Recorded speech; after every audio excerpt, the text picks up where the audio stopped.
Hello, everyone. Happy Tuesday. Thanks for joining us. I'm sure a few more people will trickle in as we get started, but we're so happy to have you here and grateful that you're joining us today. And as you're joining, we want to make this interactive, so feel free to introduce yourself in the chat. Let us know where you're zooming in from.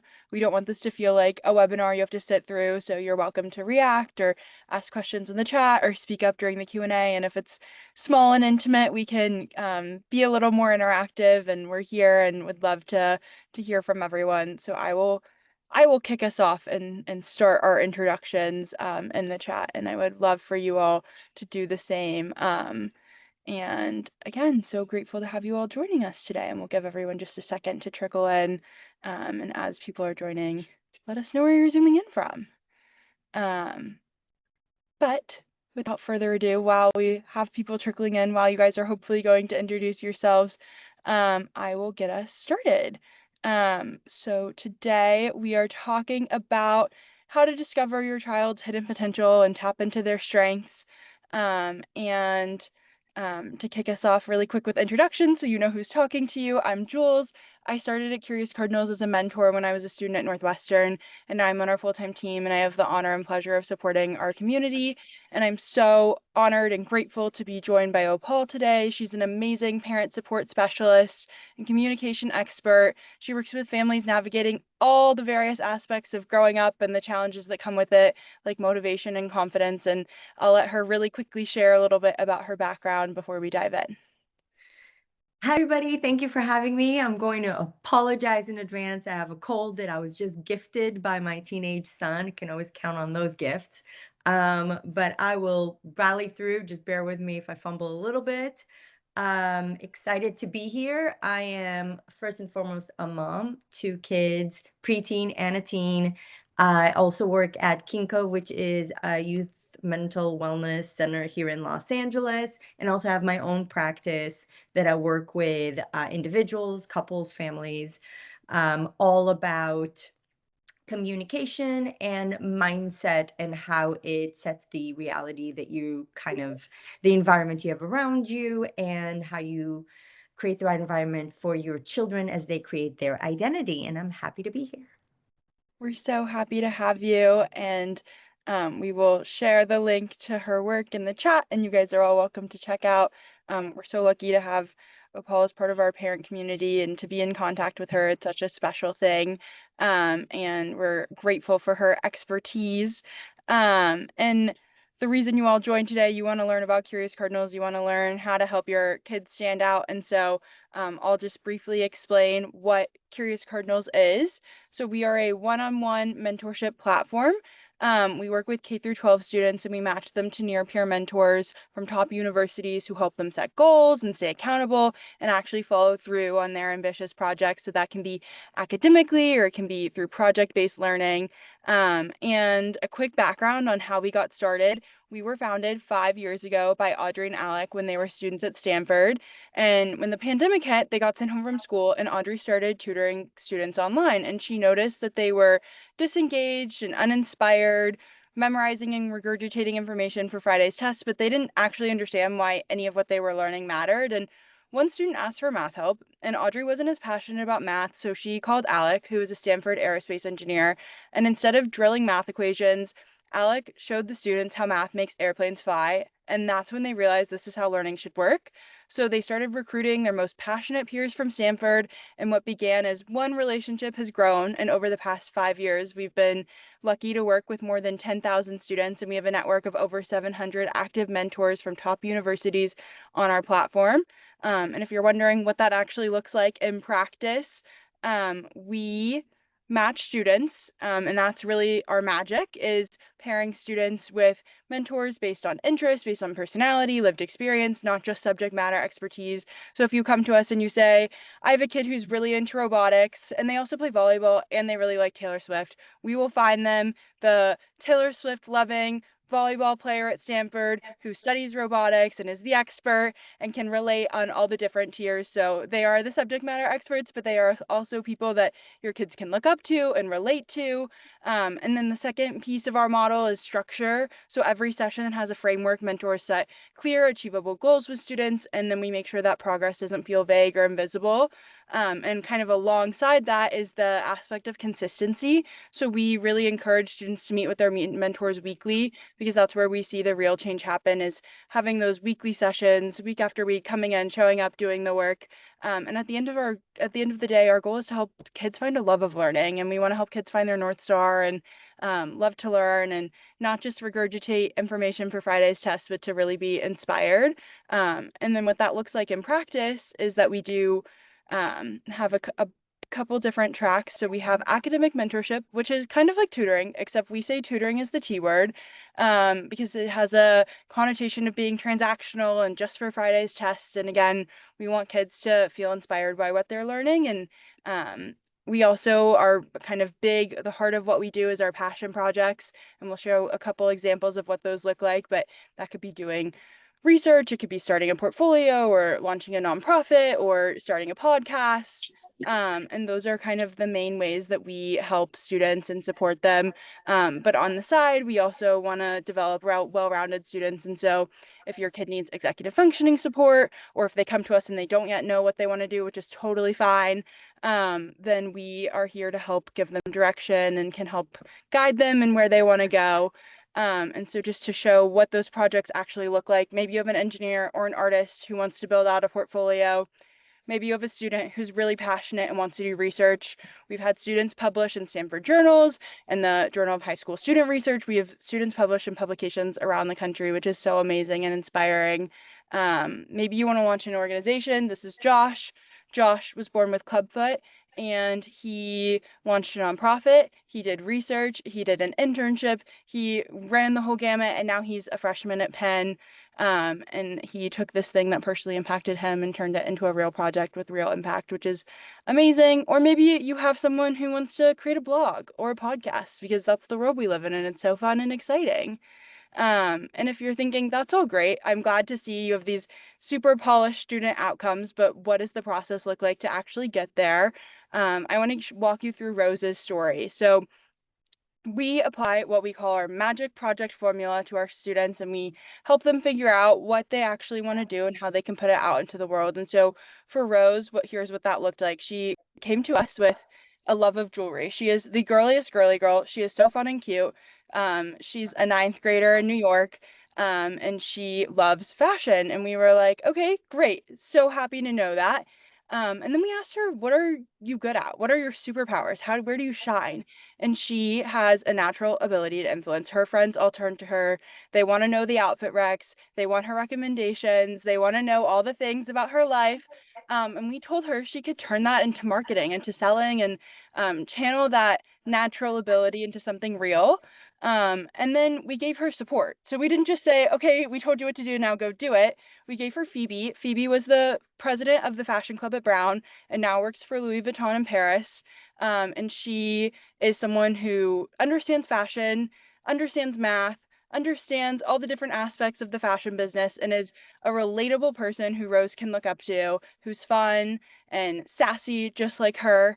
And here's what that looked like in practice. The last time we checked in with Rose, she had more than $10,000 in sales last year. She partnered with Love Shack Fancy. She does trunk shows. She's killing it, crushing it as a high school girl. And this is just the beginning. This was her ninth grade year, super early on. We can't wait to see where she takes it in the coming years. And again, what makes us different is our mentors and the quality of the match. And not to hype our mentors up, but they really are the best of the best. They are Rhodes Scholars, they are D1 athletes, they are presidents of clubs, and they're so amazing and inspiring. And every time I get to talk to them, I'm always in awe. And here are two. We'll share just a couple examples of who these people are, who your kids could work with. This is Natachi. Natachi studied political science, creative writing, and African American studies at Stanford. She's now a Fulbright scholar working with National Geographic in Africa. And she helps students do really cool entrepreneurship and journalism projects. And this is Andy. Andy studied theater at Northwestern. He has ADHD, and his favorite students to work with are those middle and high school boys who need representation of knowing I have ADHD and I'm struggling, but I can still do really well in school, and I can still be really successful. And that's what Andy's here for. He wants to be that older brother figure. And he also is an amazing, talented actor, and he's working in theater in New York. And we're grateful that he's stuck around and been such an inspiring mentor to our students.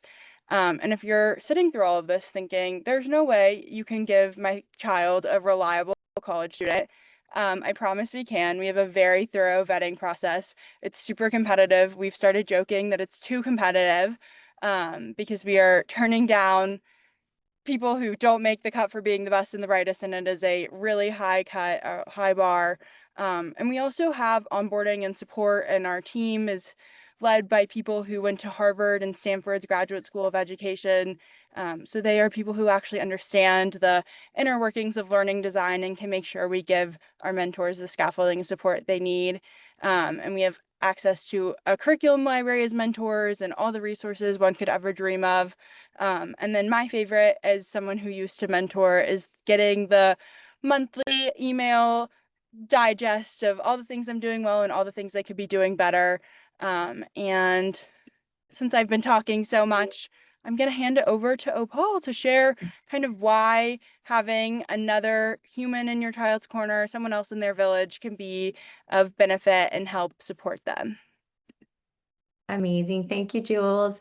I'm a big fan of Curious Cardinals, and I was, again, I have a cold, but I was really excited about talking today with you guys because this is a subject that's very dear to my heart in the work I do.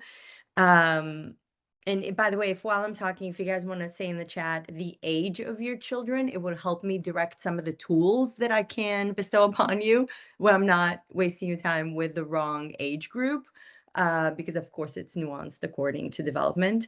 But let me start with saying all of us, adults, children, we are all born with superpowers. We all have gifts. We all have potential. Neuroplasticity is something that I work with very passionately in my work.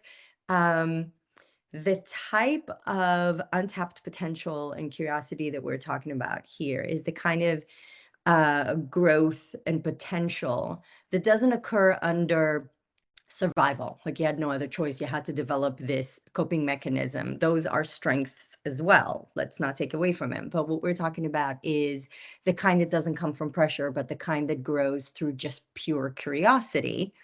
Hence, I love working with Curious Cardinals because that's what they like fostering in our children.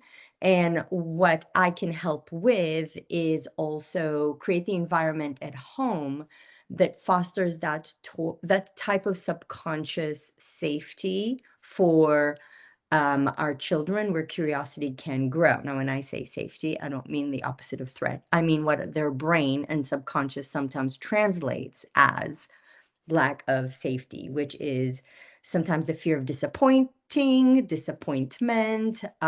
judgment. There's many things that we are, the best meaning parents are subconsciously, due to generational patterns, due to other things, are signaling at home unintentionally. And the thing that throughout my whole work and everything that we're going to talk about here today with potential and untapped potential, it's all about the entire time and all the tools I will give you guys to implement at home.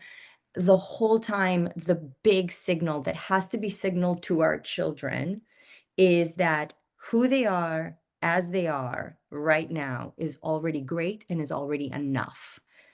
Finding new secret powers, finding new is not something that needs to be fixed. It's not something that needs to, it's just beautiful growth. And we want to set the right environment for it. So to start with, sometimes, and especially I'm seeing some parents that have teens, which is awesome because their secret powers, their potentials, their untapped talents are they sometimes tend to show up not as we expect them to see. They're not the most sometimes we will also, because of our own programming, we can deem a lot of the signals that we're getting as negative, but those are actually openings for some incredible untapped potential. Sometimes it shows up as resistance, as certain rebellions, as certain shutdown, withdrawals. Like there are all these other symptoms that are actually signaling some incredible potential that under the right environment and circumstances will grow and bloom. So that's important to kind of think in the back of the mind. It won't look the way you think it would look. In order to be able to invite that out, like I said, it's this safety, this interpretation of the child's brain as to, is this the environment that I get to play with this? It's all happening subconscious. A lot of it is our energy, and I will give us a couple of tools for how to shift that mindset so you can emit that sort of energy at home. I say that every time I get invited to anything, that we are co-regulating creatures, we're energetic creatures. Our children will tap into our energy and our feelings more than what we say.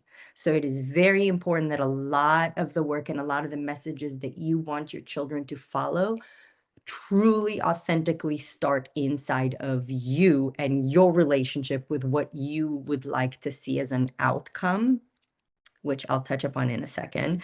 But when the child does get the signal that they feel truly accepted, safe, they can explore things, they can fumble, they can fail, which is really the only place where curiosity and untapped potential can bloom.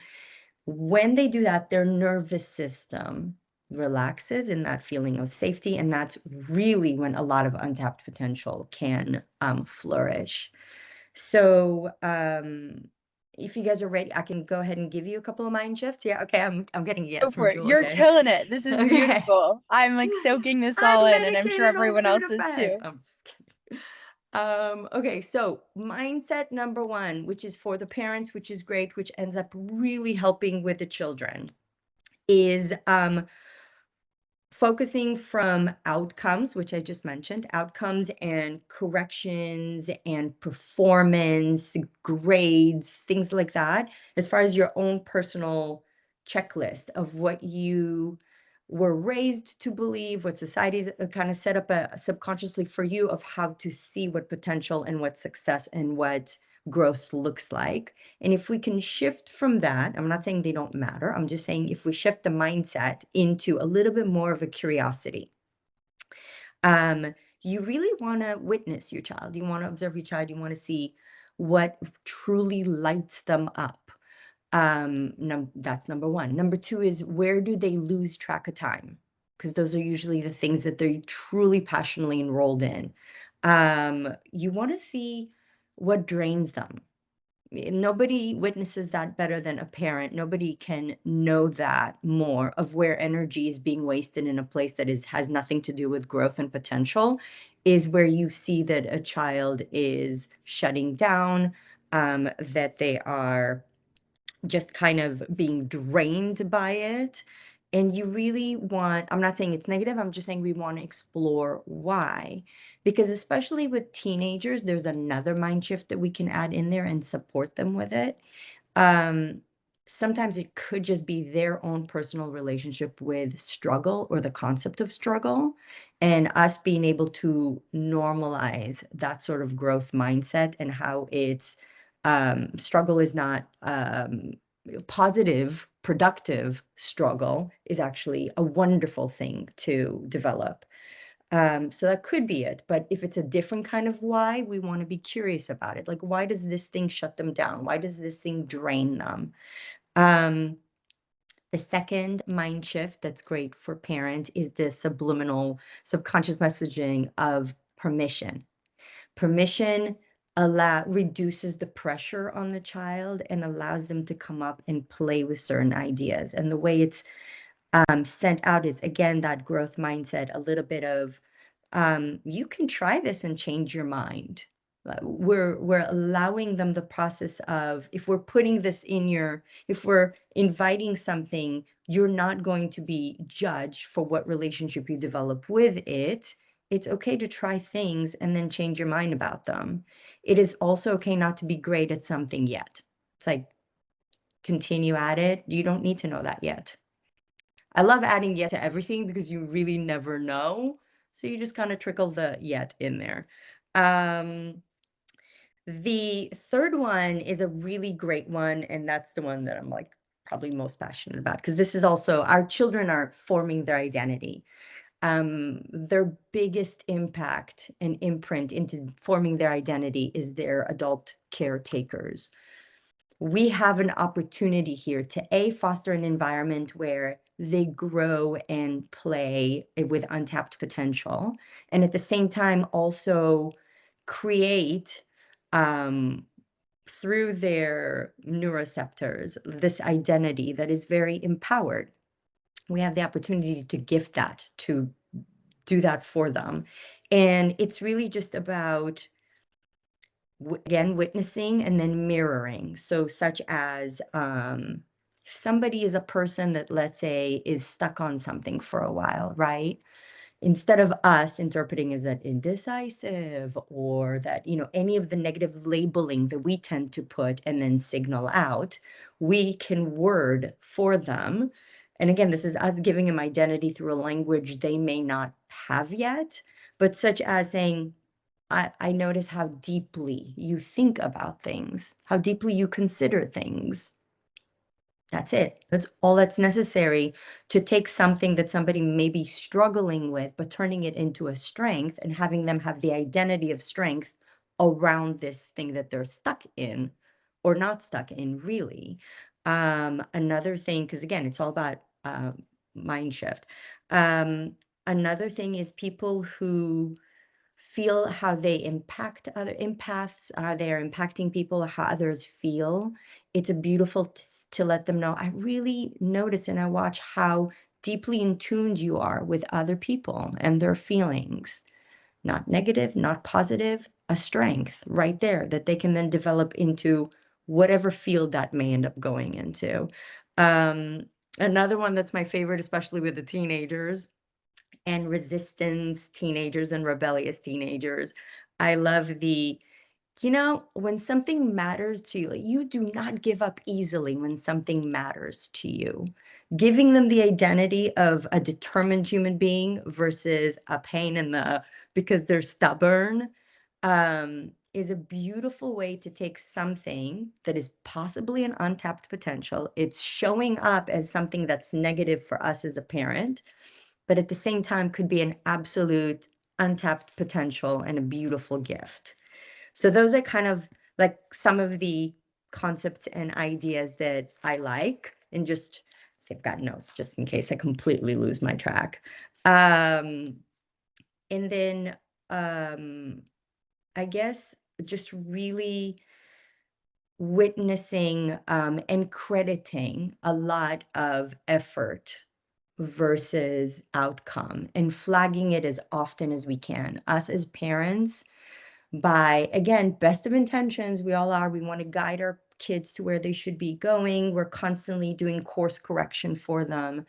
But what ends up happening is that most of the interactions with us are very corrective.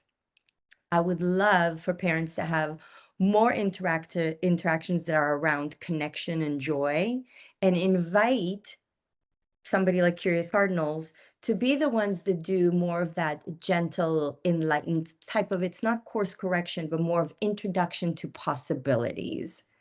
And again, I'm a big fan of Curious Cardinals because they do it just so, so well.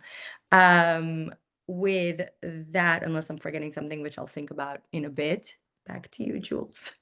Awesome. Thank you. That was so beautiful. And we, at the end, will have time for Q&A, so you can ask all the questions for Opal and ask her, tap her brain and all these fun things. I feel like so inspired and energized. I love the thought and framework around helping kids feel seen. I think that is really what it boils down to, is helping kids feel seen and helping them, to your point of maybe it's the more positive framing. So instead of, wow, you're so stubborn, it's, wow, I really love your persistence.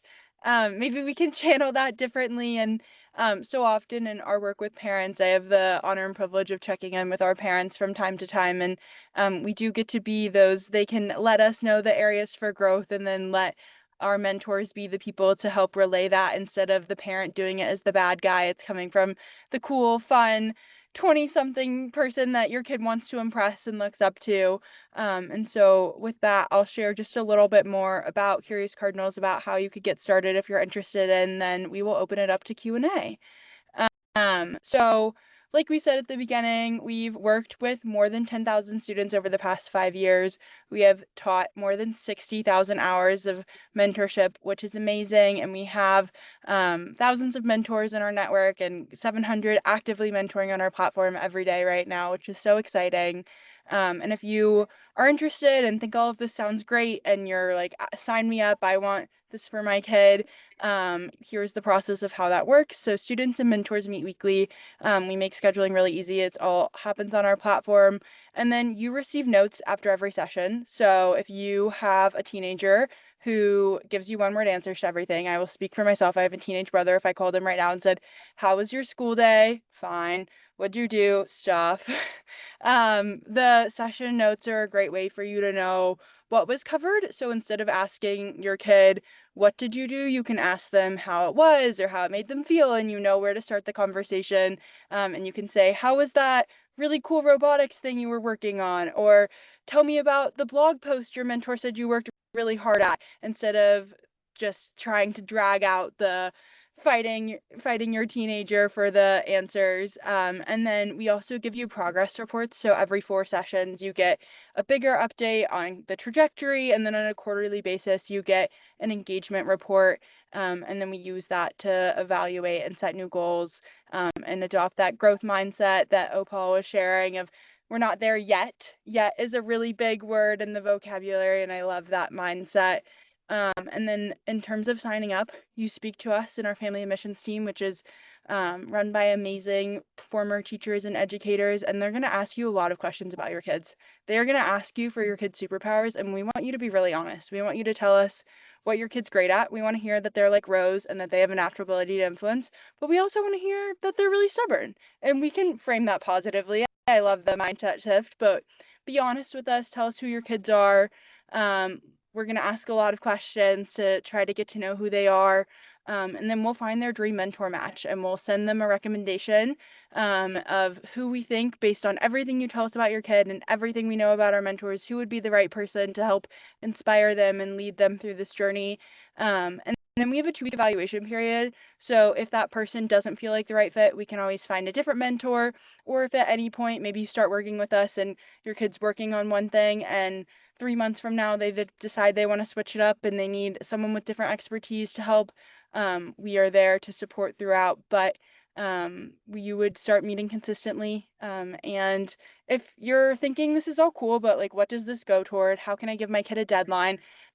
We have our Timeless Skills in an AI era pitch competition. This is our second time hosting it, and it's back and better than ever before. It's open to all K through 12 students, so you can build alone or with the Curious Cardinals mentor. I'll drop a link, you can learn in the chat. But it's a super cool opportunity. We're so excited about it.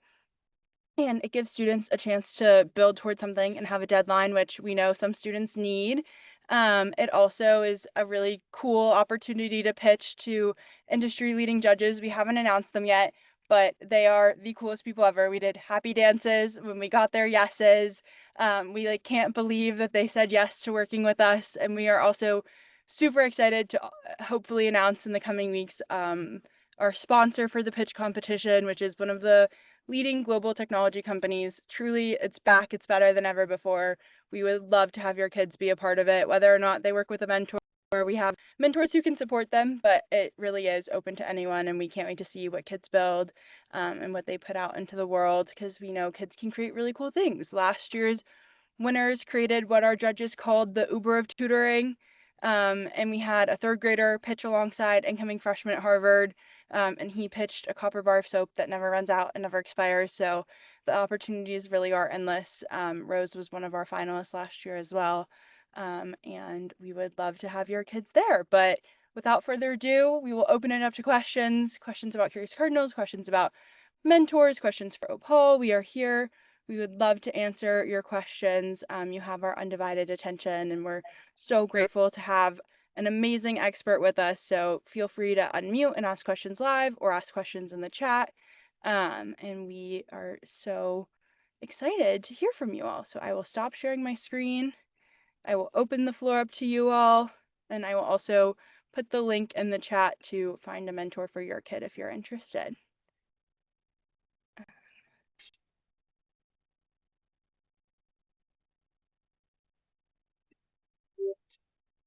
So feel free to ask questions if you have any questions.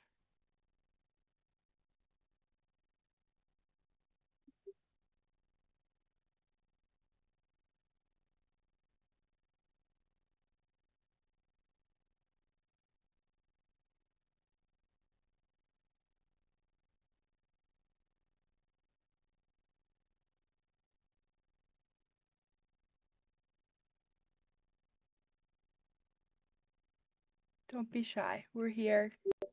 We're not scary, I promise. We want to help.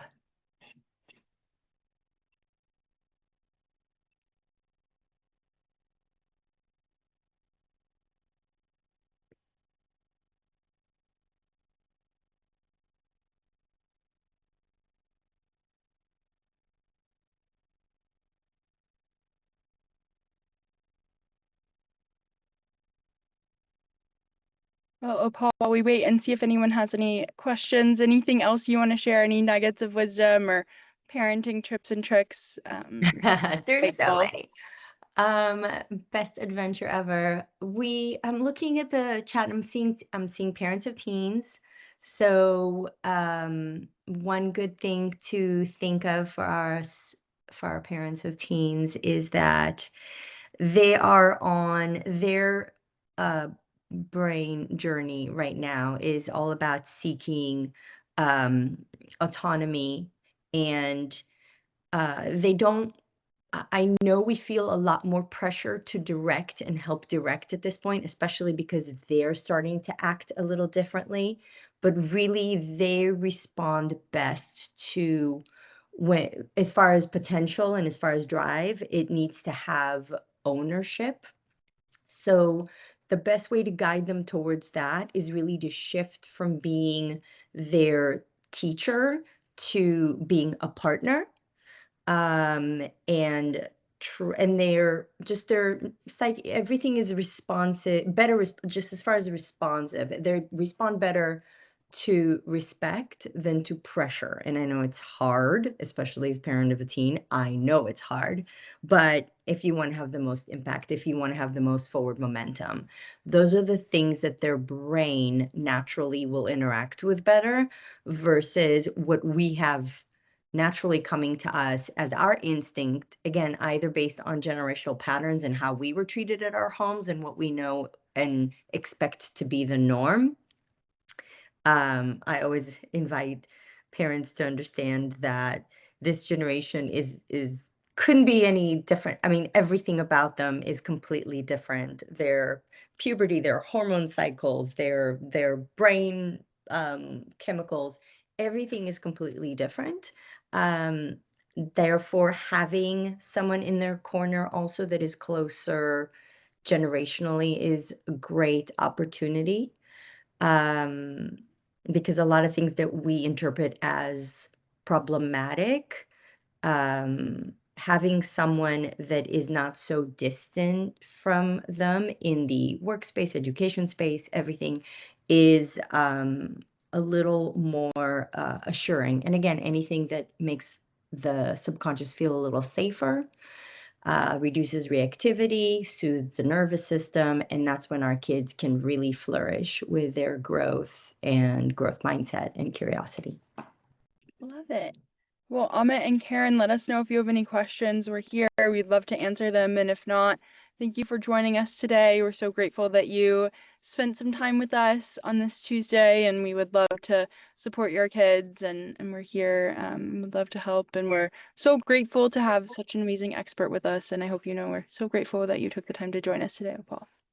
Perfect. No, thank you for your time. I think it was helpful today.